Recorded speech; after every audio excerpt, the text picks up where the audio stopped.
Ladies and gentlemen, welcome to another WWE Reddit video. This is, of course, the series where you can submit your photos, videos, memes, questions, or anything related to the world of professional wrestling over on the Santi Zap Videos Reddit page. So if you'd like to be featured in the next WWE Reddit video, make sure that you check out the Reddit page. I'll put the direct link to it in the description of this video for you. And as always, don't forget to subscribe to this channel, ring the bell for notifications. If you're a wrestling fan, I know you're going to fall in love with this YouTube channel because we always upload daily wrestling content. And don't forget, if you want even more than just daily wrestling content, to come check out the Patreon, patreon.com/SantiZap. Over there, you're going to get so much more extra content that we never upload here to YouTube. But that's enough. Let's jump to the video. So true. All right, let's see what this is all about. Oh, Obama just became president. We about to have the very first black president ever, bro. This is ground. Oh, will you shut the fuck up about Obama, bro? We do not care, bro. I promise you. We do not give a fuck, bro.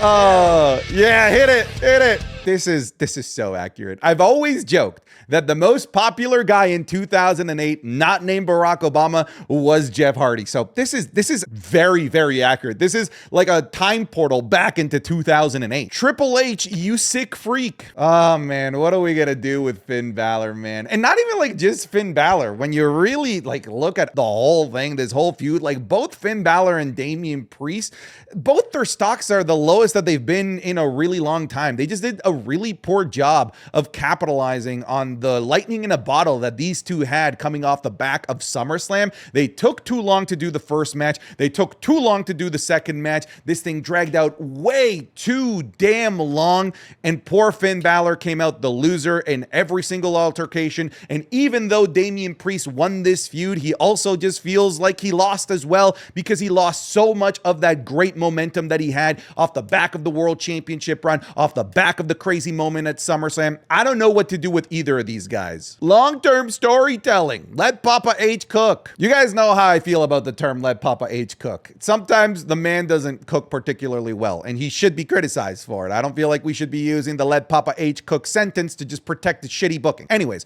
Finn Balor's career, I don't think it's dead. It's not particularly looking like the most fruitful career at the moment because of where he is in terms of his booking and how he's being utilized and how fans see him. But I do feel like there's a lot of ways to kickstart Finn Balor's career. One, honestly, you could just flick a switch and say that he's just now this really dangerous main event dude. People would believe it. People would get behind it because of Finn Balor's name in general, the aura that he brings. But then there's also the transfer portal where you can restart things, maybe a feud with Dominic Mysterio, or if you really want to dive into the biggest bag of tricks that you could bring out, you can bring out the demon Finn Balor if you really want to, and people would get behind it. But it's no secret that I feel like his stock is the lowest that it's been in a really, really long time, unfortunately. What was CM Punk's best haircut?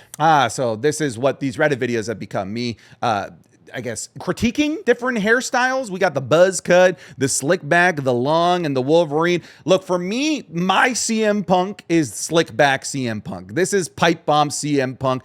I like the Wolverine look as well. I really, really do. However, I kind of attribute the Wolverine look to like when CM Punk hated wrestling the most, because this is the look that he had when he just flat out left the company and said, forget professional wrestling. So I'm going to go with the slick back look. WWE wrestlers bald. Jesus Christ, man. What is this Reddit video today? Okay. Cody bald. Carmelo bald.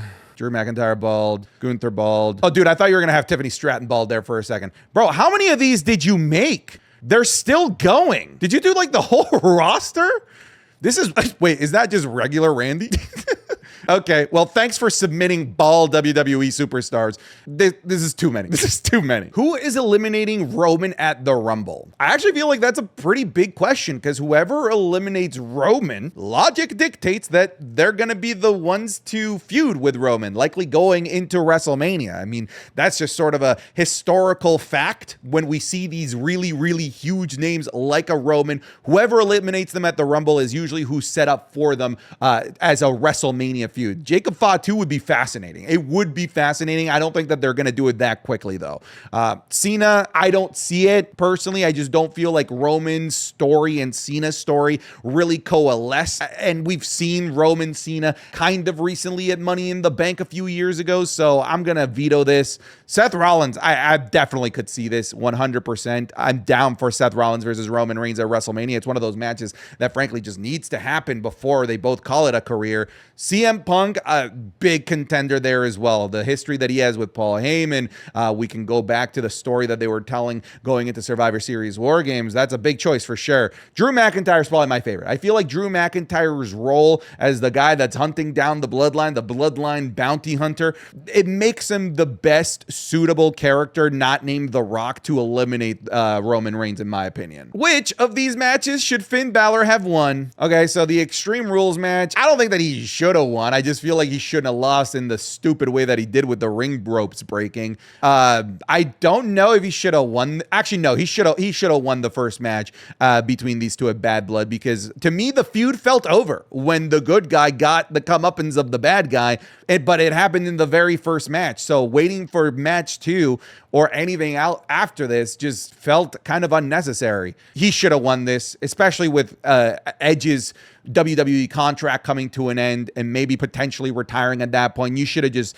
read the tea leaves and given the win to the guy that's going to be there for longer. Honestly, I would have liked for him to win, but I don't think he needed to win this one. For me, it's between the Mania match with Edge or this one, the Bad Blood. Both of those he should have won. What do you think? Yeah, Corey Graves seems unhappy about being replaced by Pat McAfee. We've looked at this tweet before in one of the hot takes, but we'll look at it again. Imagine chasing your dream, then being told, not deciding, that you're no longer physically able to pursue your dream. Then you dedicate your life to something dream adjacent and being pretty fucking awesome at it. And then when it's time to enjoy the fruits of your labor, being told that you're not famous enough for you to do your own job. Just in case you've wondered where I've been. Obviously, like a really tough situation if this is real. I have fingers crossed that this is a work, that it's leading to something, but I don't know. I genuinely don't know. I want it to be a work, because if it's not a work, this is a pretty unprofessional thing to tweet out. It just is. But I also understand where he's coming from. I have been in positions in real life, in work, in so many life positions where I feel like I've been passed over for somebody else and I felt deserved of that position. And on top of that, Corey Graves was there trying to help build the machine to get that big moment, that big contract of Raw Netflix, and then not getting to, as he said, enjoy the fruits of that labor. That sucks ass. So I can sympathize with this tweet. I can sympathize with the man. I just hope it's a work. What are your thoughts on him coming to the WWE? I mean, I'm super happy he's in the WWE. The debut was fantastic. It's about as red carpet as you can get as a talent that has never really had any sort of WWE experience. If you go back to the 2000s, to the 2010s, if you made your name somewhere else and you came to the WWE, it didn't matter. You were starting at the bottom, licking feet, okay? That's what happened to Daniel Bryan. He was a huge name in the independent circuit, Ring of Honor, comes to the WWE, gets treated like trash in the original version of NXT. It's happened a lot of times. So I'm so happy that we are in an era where WWE can recognize that these professional wrestlers have made a big name for themselves in other places and are instantly recognizable and marketable on the main roster on day one. If I'm an independent talent, or if I'm from AEW and I'm looking to potentially make the jump to the WWE, if I see how they treated Penta on day one, I'm salivating. I'm wanting to jump ship, because if I'm like a Matt Cardona who's been making a big name for himself in the indies, if I'm a Starks, or if I'm a Aleister Black maybe coming back to the WWE, this to me just signals nothing but green flags about the current WWE system of utilizing talent that have made a name for themselves elsewhere. This is just great. Who would you like to see face Penta on the main roster? Let's see who you got. Obviously, like Rey Mysterio, that's probably like the de facto like go-to. Ilya Dragunov. Oh my God, that match would be so good. Then we have Logan Paul. Look, the match would be amazing as well, but yeah, it'd be great. It'd be great. I can't lie. Carmelo Hayes would be fantastic. I mean, everyone that you're picking here, Gunnar would be fantastic as well. Braun Breaker. You're picking all of the right names. I'm curious what people have said in the comments of this. Jacob Fatu. I mean, absolutely. I mean, we've said before that pretty much anyone versus Jacob Jacob Fatu is instantly like WrestleMania worthy. But when you see the way that Penta works and the way that Jacob Fatu works, tell me that they are not a match made in heaven. Io Sky. Oh, those that know. Those that know. If you don't know, you can go to the patreon.com/SantiZap, and we have Penta versus Io Sky on there. Or you can just find it on YouTube and watch it yourself. Look up Penta versus Hitokiri in Lucha Underground. It is a brilliant match. Penta has great intergender matches. He's had a great match with Reclusa, who is now known as Chelsea Green. Which WWE commentator should return to the ring? So you got Corey Graves on here, Pat McAfee, Wade Barrett, Booker T, and never. The answer is never Michael Cole. All right, never allow Michael Cole back in the ring. Booker T, I mean, we've seen him in the ring recently in his wrestling promotion. Wade Barrett is probably my choice here. I think I would go with Wade Barrett. I'd be intrigued at the very minimum to see Corey Graves. I was a big fan of NXT, but I got into NXT after he retired, when he was already on commentary. So I've never gotten to experience like an in-ring performer, Corey Graves. I've seen footage of his matches and whatnot, but I've never seen what this would look like as a wrestler in the WWE. So this one probably intrigues me the most, but in terms of who I want to see make a comeback, Wade Barrett is the choice. Hold on. This really was the best match, man. Look, wow. Ooh. Oh, what a counter. Oh, God, nasty meteor. Oh my God. God. Oh. That, folks, was a sneak peek of this week's Wrestling is Cool Match Club offerings, available exclusively on patreon.com/SantiZap. This week, we're looking at Rhea Ripley versus Charlotte Flair at WrestleMania 39. A crazy Lucha Underground match between Johnny Mundo and Prince Puma, aka Ricochet. The NXT Match of the Year between Josh Briggs, Dijak, and Obafemi at NXT Stand and Deliver. A bloody classic from over 20 years ago between Kurt Angle and Stone Cold Steve Austin at SummerSlam 2001. And the legendary match between Kenny Omega and Will Ospreay at AEW Forbidden Door 2023. You're going to be getting this and more, like the Raw reviews, the SmackDown reviews, the Wrestling is Cool podcast 3 days earlier than everywhere else, the currently ongoing Undertaker WrestleMania match watch-alongs, the Royal Rumble match watch-alongs that we've been doing, and more. So go check it out, patreon.com/SantiZap. So much more extra content that never gets uploaded here to YouTube. So go check it out. Link in the description, link in the pinned comment. Thank you for your support. Let's get you back to the video. Bronson Reed is on a tear. Bro, I love Bronson Reed on social media. This man is just recovering from his ankle injury, probably on a couple of painkillers and just having the time of his life on Twitter. Like, who tweets this? Gunner? Honestly, Bronson Reed's Twitter is a must follow right now for any WWE fan. This needs to happen. Book it, Triple H. The custody of Michael Cole ladder match. Listen, I wouldn't be surprised if this is a work eventually leading to Corey Graves versus Pat McAfee. Is that something like I want to see? Honestly, like, no, I'm kind of good without commentators getting in the ring. I'd rather the in-ring time be saved for the best in-ring talent on the planet that the WWE has. But if they're gonna go for it, then sure, custody of Michael Cole ladder match. Why the hell not? I might be biased, but Ruthless Aggression era, greater than, don't say Attitude Era. Don't say Attitude Era. Attitude Era. Okay. Listen, I'm a Ruthless Aggression era guy. This is where I grew up. This is my bread and butter.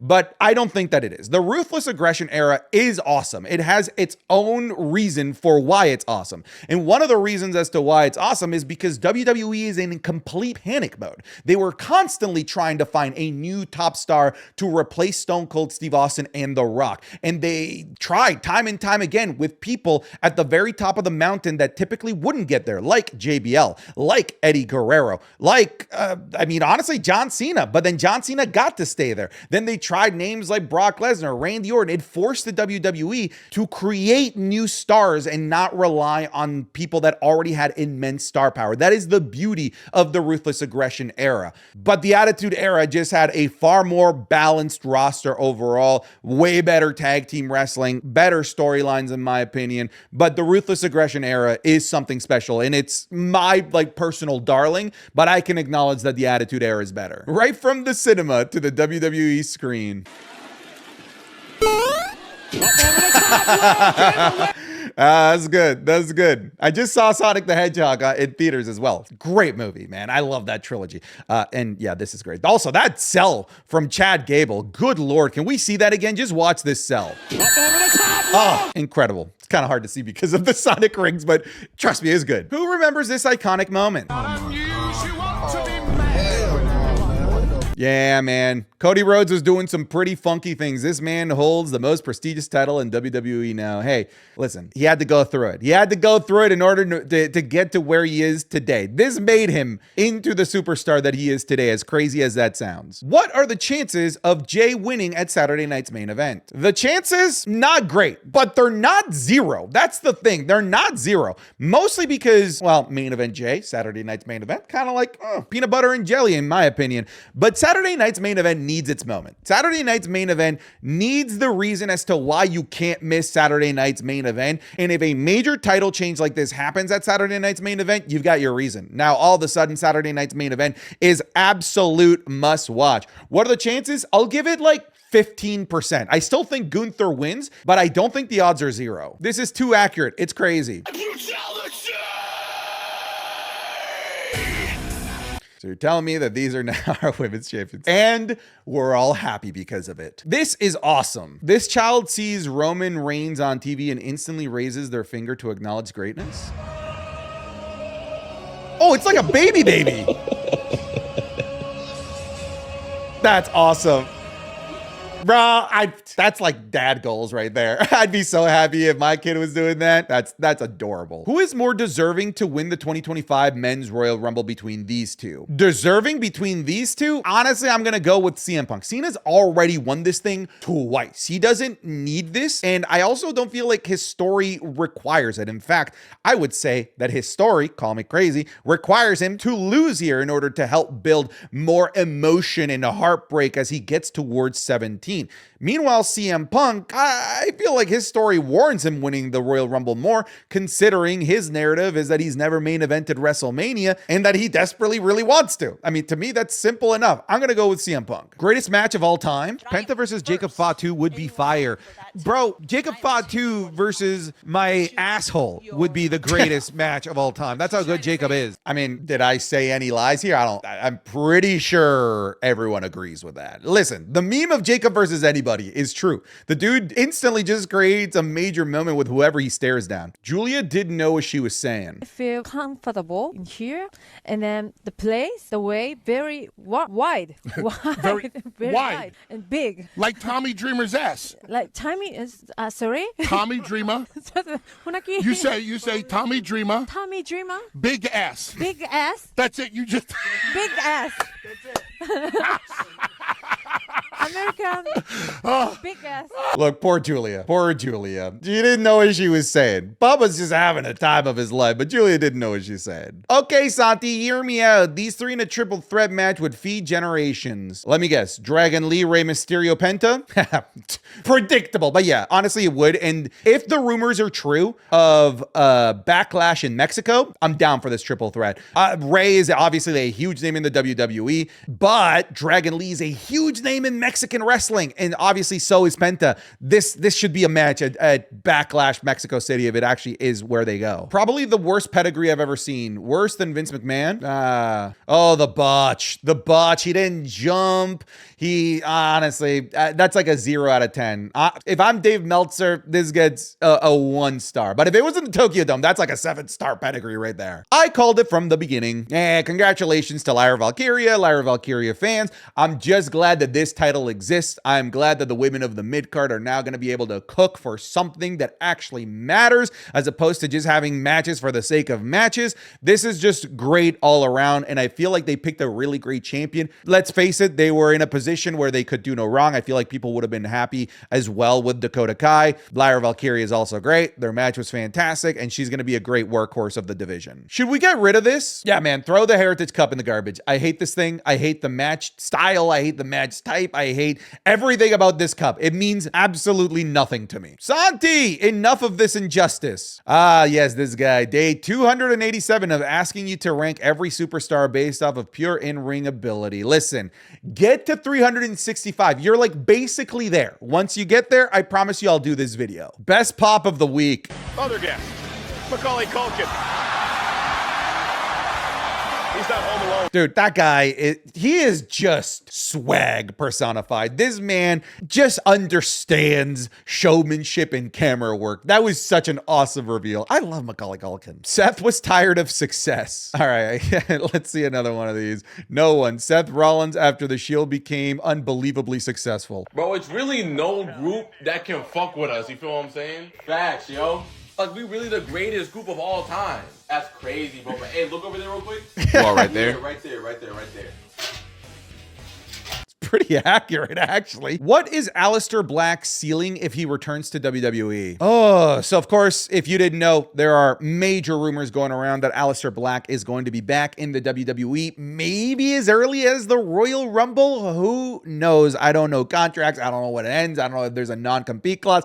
I don't know. Listen, there's just people circling and buzzing that this man is coming back to the WWE. I'd be excited to see him back in the WWE. In terms of his ceiling, it's tough to say. It's really difficult, it seems, to crack the main event scene. It's so stacked at the moment. In terms of his ceiling, I feel like for sure in the mid card, US title, Intercontinental Championship, I feel like that to me is a given. But do the WWE pull the trigger with him to go towards the main event? I hope so. I mean, under Triple H, he got all the way to the top of the mountain on NXT. He was a great NXT champion. Maybe with Triple H, they also are able to do the same with him on the main roster in 2025. We'll see. But honestly, I don't know. John Cena at the 2025 Royal Rumble. Yeah, I feel like this is going to be really, really accurate. I feel like I said, this is the story that they're going to tell with Cena. Him just failing time and time again to get to that moment that he wants to so desperately get before his retirement. And that's the story that they told with Shawn Michaels. He desperately wanted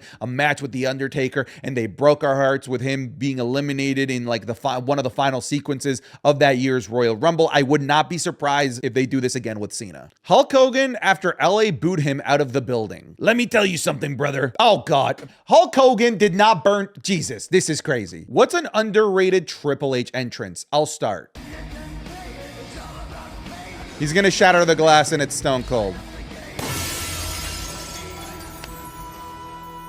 That's a new one. You guys are getting more creative with these. Golly, EO died. You think death? No. This is still one of the coolest spots I've ever seen. We were talking about Penta dream matches right here, front and center. Again, that's available on the Patreon. I can't believe Randy Orton would do this.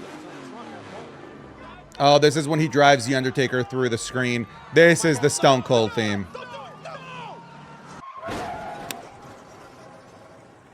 Well played. Ladies and gentlemen, you guys are getting good with these. I love Santi's Patreon promos.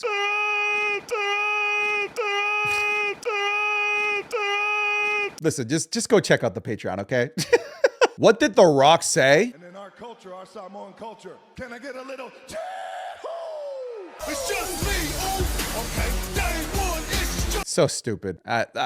Bring back the Stone Cold Glass Shatter at this point. Who's on your NXT all-time Mount Rushmore? All right, to me, the only two like certain 100% locks that you have to have on here, Adam Cole and Asuka. They have to be on everyone's Mount Rushmore of NXT. I would probably throw in Johnny Gargano in here as well, and then give me Finn Balor. But I feel like that last one could be debatable. There's a few people you could add, like Tommaso Ciampa could be in there, Samoa Joe.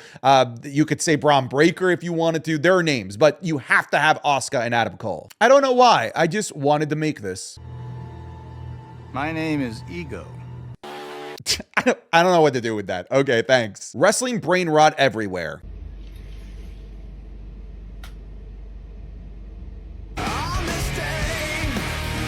Okay, all right. Me showing up back up into my son's life after he won the lottery. I finally found the milk. Okay, all right. All right, that's it. We're done with the video today. Folks, thanks so much for watching this episode of the WWE Reddit. I appreciate you for being here, but that's it. Goodbye. I'll see you in the next one. Take care. Get out of here.